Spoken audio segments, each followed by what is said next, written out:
cours de Torah à la mémoire d'une jeune fille qui nous a quittés cette semaine, Esther Bat Eliz Yehudit Ohayon, Shti Nishmata Began Eden, Amen Keratzon. Shalom Bacha, que Hashem vous protège, vous donne la santé et la joie, la prospérité, Keratzon. Aujourd'hui, on va parler sur Mashiach.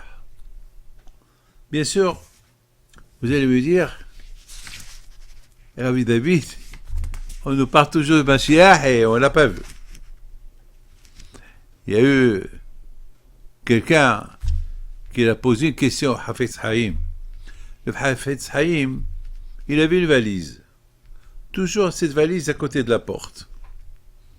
Lorsqu'ils ont posé la question, pourquoi cette valise à côté de la porte, il leur dit, ça c'est de la valise que je vais mettre, il y a là-bas des vêtements, que lorsque Mashiach il va venir, il va construire le Beth Amikdash, et moi je suis Kohen, je vais commencer à travailler au Beth Amikdash. Alors il y a une fois, il y a quelqu'un qui lui dit, Rabbi, ça fait 50 ans que tu nous parles de Mashiach, il n'est pas encore venu. Il a dit, ah bon? Alors ça veut dire qu'on approche. Grâce à Dieu, 50 ans ils sont passés, on approche. Chaque jour qu'il arrive, on approche.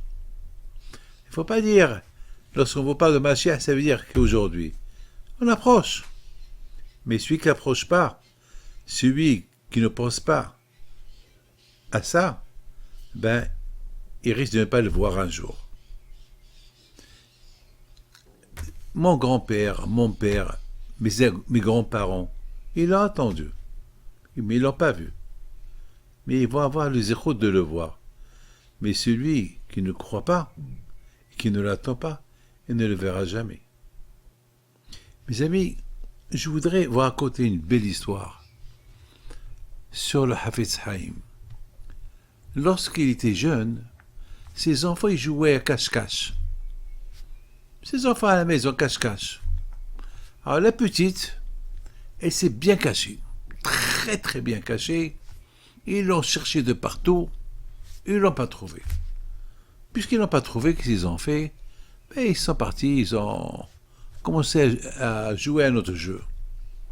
Et la petite, elle est toujours cachée, elle croit toujours qu'on la cherche, et à la fin, elle voit que personne ne vient la trouver, elle sort de sa cachette, et elle voit ses frères et sœurs qu'ils étaient en train de jouer avec un autre jeu. Et il a commencé à pleurer. Et ils lui ont dit, pourquoi tu pleures? Il a dit, je me suis caché, j'attendais que vous me trouviez, vous ne m'avez pas trouvé. Au lieu de me chercher, vous êtes en train de faire un autre jeu. Ils n'ont pas répondu. Elle est partie chez son père, le Hafetz Haïm. Elle pleurait. Il lui dit, ma fille, pourquoi tu pleures? Regarde, voilà ce qu'ils m'ont fait mes frères et sœurs.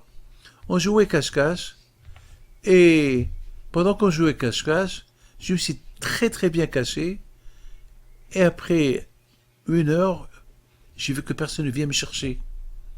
Et je suis sorti de ma cachette, et je suis parti vers eux, et je les trouve en train de jouer à un autre jeu. Ah, il a dit, c'est pas grave, c'était avec un jeu. Mais, le Hafetz Haïm, une fois que sa fille est sortie, il a commencé à pleurer. Sa femme, elle entend pleurer. Il lui dit, mon mari, pourquoi tu pleures? Qu'est-ce qu'il y a? Il y a quelque chose qui ne va pas. Il dit, aïe, aïe, aïe, regarde ce que ta fille, elle m'a raconté. Elle s'est bien cachée, et ses frères et sœurs, ils l'ont pas cherché, et elle a de la peine. Pourquoi ils l'ont abandonnée? Ils n'ont pas continué à la chercher jusqu'à qu'ils la trouvent. Alors, j'ai commencé à penser, le bon Dieu, le pauvre, il attend qu'on le trouve. Il est caché quelque part dans le ciel. Il attend qu'on vienne vers lui et qu'on lui dit, ça y est, on t'a trouvé, délivre-nous, envoie-nous Mashiach. Et Hachem, il voit qu'on ne le cherche pas. C'est pour ça que je pleure. Je pleure parce qu'on ne fait pas assez pour le trouver. Parce que si on trouve Hachem, Mashiach il vient.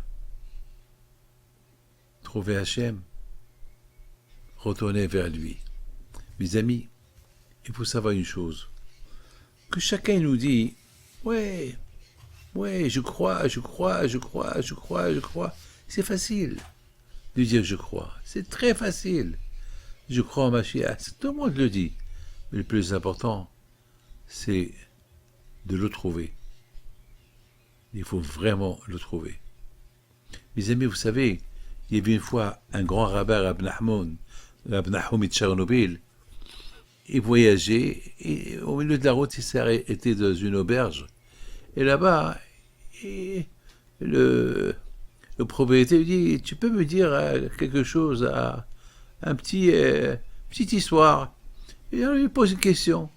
Dis-moi, tu sais que Mashiach, il va venir, est-ce que tu l'attends? Est-ce que tu veux qu'il vienne? Elle dit, je sais pas, je vais demander à ma femme. Alors, tu demandes à ta femme? Va. Et retourne plus tard, il dit, non, ma femme n'est pas d'accord pour que Mashiach il vienne. Pourquoi? Parce qu'on a une ferme. Et on a encore des dindes, on a des petits moutons, ils n'ont pas encore grandi et c'est pas le moment. Rabbi Nahum, il a commencé à rigoler, il a commencé à pleurer. Voilà à quoi il pense. Il pense aux dindes, il pense à des bêtises comme ça. Mes amis, Mashiach, il faut vraiment, vraiment le vouloir, il viendra. On a tous les signes qui sont là, mais si Dieu veut. Si on ne le voit pas, non, eh ben on le verra quand même. Que le bon Dieu protège, amen.